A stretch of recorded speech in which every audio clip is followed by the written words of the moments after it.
عزیزوں، میری طرف سے آپ سب کو مسیح یسوع میں بہت سا سلام۔ پہلا سلاطین 8 باب 23 آیت۔ اور کہا، اے خداوند اسرائیل کے خدا، تیری مانند نہ تو اوپر آسمان میں نہ نیچے زمین پر کوئی خدا ہے۔ تو اپنے ان بندوں کے لیے جو تیرے حضور چلتے اپنے سارے دل سے چلتے ہیں عہد اور رحمت کو نگاہ رکھتا ہے۔ سلیمان بادشاہ نے اسرائیل کی ساری جماعت کے لیے خداوند کے مذبح کے روبرو کھڑے ہو کر اپنے ہاتھ آسمان کی طرف اٹھائے اور کہا کہ تو جو اپنے وعدے پورے کرتا ہے، سو اب اے خداوند اب اس قول کو پورا کر جو تو نے اپنے بندہ یعنی میرے باپ داؤد سے کیا کہ تیرے آدمیوں سے میرے حضور اسرائیل کے تخت پر بیٹھنے والے کی کمی نہ ہوگی، اگر تیری اولاد ویسے ہی میرے حضور چلے جیسے تو چلتا رہا ہے۔ خداوند میرے خدا، تو قدرت والا خدا ہے، تو آسمانوں کے آسمان میں سما نہیں سکتا، تو یہ گھر جو میں نے تیرے لیے بنایا ہے کچھ بھی نہیں۔ لیکن اے میرے خدا، میں تیری منت کرتا ہوں کہ میں جو دعا اس گھر کی طرف رخ کر کے کروں تو اسے سننا، نہ صرف میری بلکہ اپنی قوم اسرائیل کی مناجات کو بھی قبول کرنا جو اس گھر کی طرف رخ کر کے مانگے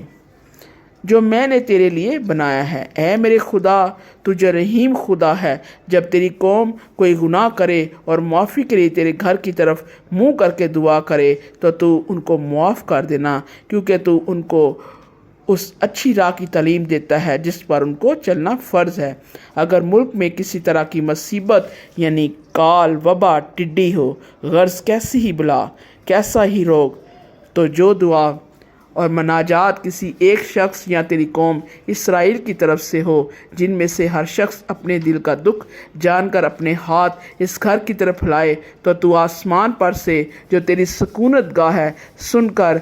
دنیا اور دینا اور ایسا کرنا کہ ہر آدمی کو جس کے دل کو تو جانتا ہے اسی کی ساری روش کے مطابق بدلہ دینا، کیونکہ فقط تو ہی سب بنی آدم کے دلوں کو جانتا ہے۔ جب سلیمان خداوند سے یہ سب مناجات کر چکا تو وہ خداوند کے مذبح کے سامنے سے جہاں وہ اپنے ہاتھ آسمان کی طرف پھیلائے ہوئے گھٹنے ٹیکے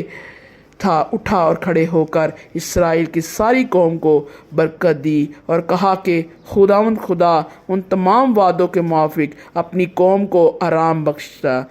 مبارک ہو، وہ ہمارے دلوں کو بھی اپنی طرف مائل کرے گا کہ ہم اس کی سب راہوں پر چلیں،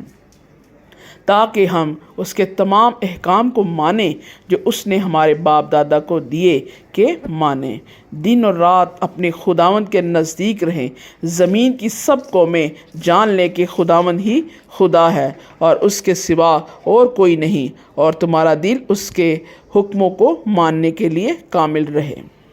خداوند یسوع مسیح جو کہ ہمارا نجات دہندہ ہے، اس نے شریعت کو پورا کیا اور آسمانی باپ اور ہمارے درمیان جو گناہ کی دیوار تھی